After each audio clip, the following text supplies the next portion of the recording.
Circuit Spotlight returns, of course, for episode 10 already, and being one of our even episodes, that means moving away from the world of Gran Turismo into other stuff, typically Forza, maybe other games here and there. This time it's actually a circuit which is featured in a bunch of different titles, a bunch of different series, but strangely, especially for such an important, such an iconic circuit, never featured in Forza and never featured in Gran Turismo. And the fact that it's not featured in Gran Turismo in particular is a big shame, in my opinion, because not only is this, of course you would have to imagine, given a leg up being a Japanese course, given that it's polyphony in Gran Turismo's case, but also the all-time lap record on the current version of this course is in a Dallara SF19 Super Formula car, which we literally have in Gran Turismo. It's a perfect pairing. I would love to see this track come to Gran Turismo in future. For now though, I've actually ended up using footage from here on the channel in the members section. So we've got some Project Cars, we've got some Ride, we've even got some Ducati 90th anniversary. It seems to be in Assetto Corsa as well, but more so as a mod. And of course, the course in question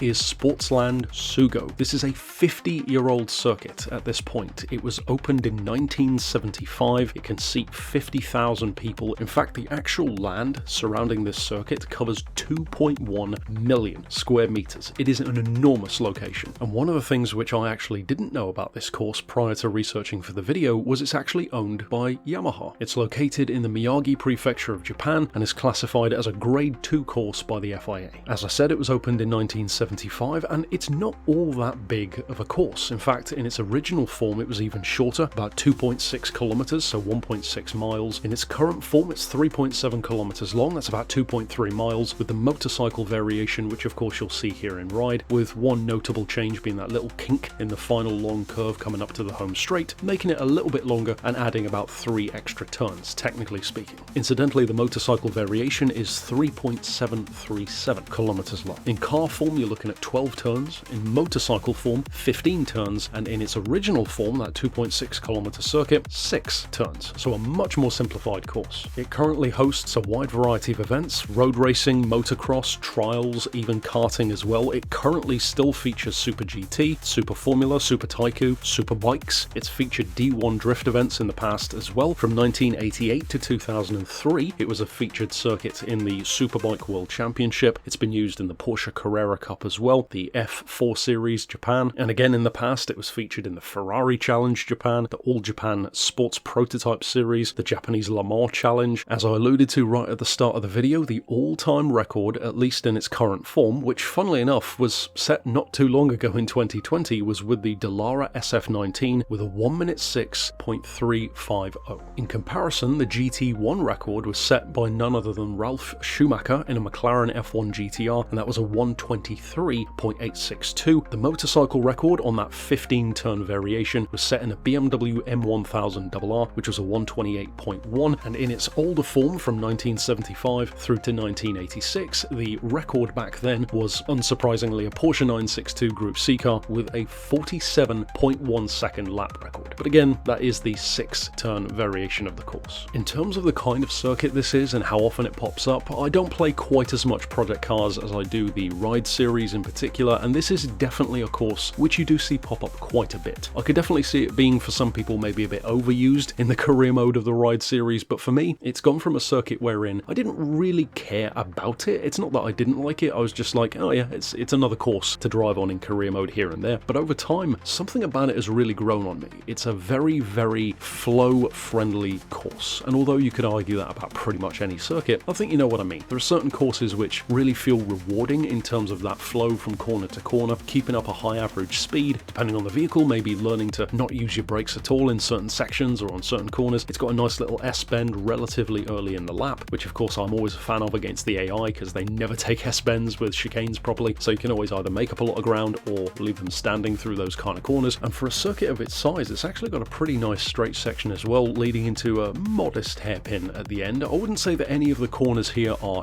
difficult per se, and out of the different variations, I would say that the motorcycle course with that extra kink on the final long curving right is probably the slightly more challenging, maybe even slightly more annoying one for newer players. And even for me personally, I will say that my preferred variation is definitely the car course, where you just fly around that final right-hander without having the kink, because it just kind of disrupts the flow, which of course is the whole point, especially when it comes to motorcycles. And the difference in lap on the motorcycles, given that extra corner section, is not bad at all, given that you have to really slow down versus just absolutely flying line around that final curve in a car. To me, this very much feels like one of those circuits which, if I'd have grown up with it, would probably be one of my absolute favourites. As it is, I really like it a lot anyway, and that's kind of the reason why I think I would have liked it even more if I'd have grown up, for example, playing Gran Turismo 4 and seeing this circuit featured in there as well. You can imagine the graphics back then, you can imagine the career mode events, even in Forza. I'm kind of surprised that they haven't had it either. Given that Gran Turismo and Forza have had circuits like Motegi, Suzuka, various others as well, of course some kind of fictionalized stuff as well, like Fujimi Kaido coming back recently in Forza, they do love their Japanese courses, and certainly the player base does. So to not have something as iconic as Sugo, especially for a 50-year-old course, it's not like it's new or anything like that, it's kind of surprising to me. And I really do hope that Gran Turismo decides to include this at some point. If Forza does, of course that would be cool, but for me personally, I don't play motorsport quite as much these days anyway, at least in its latest form, so for me, something like Gran Turismo 8, for example, would be more applicable. And for those who are,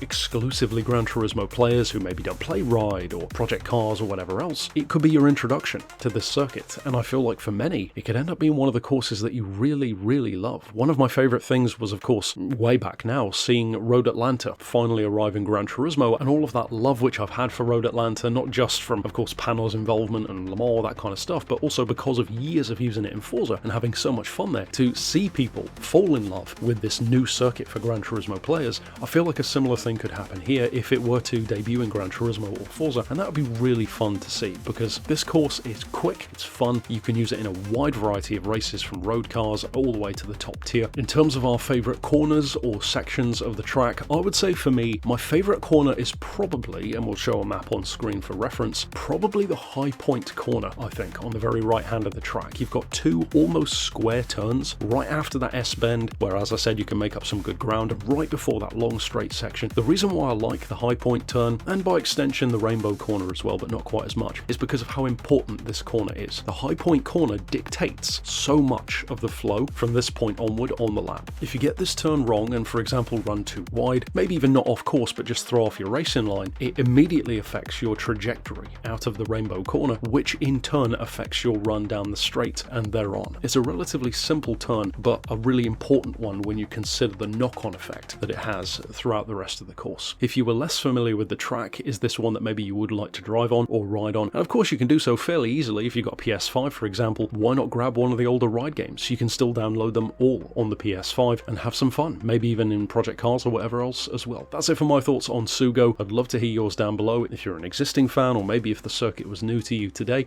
and of course I'll see you next time with more. But for now, thanks for watching.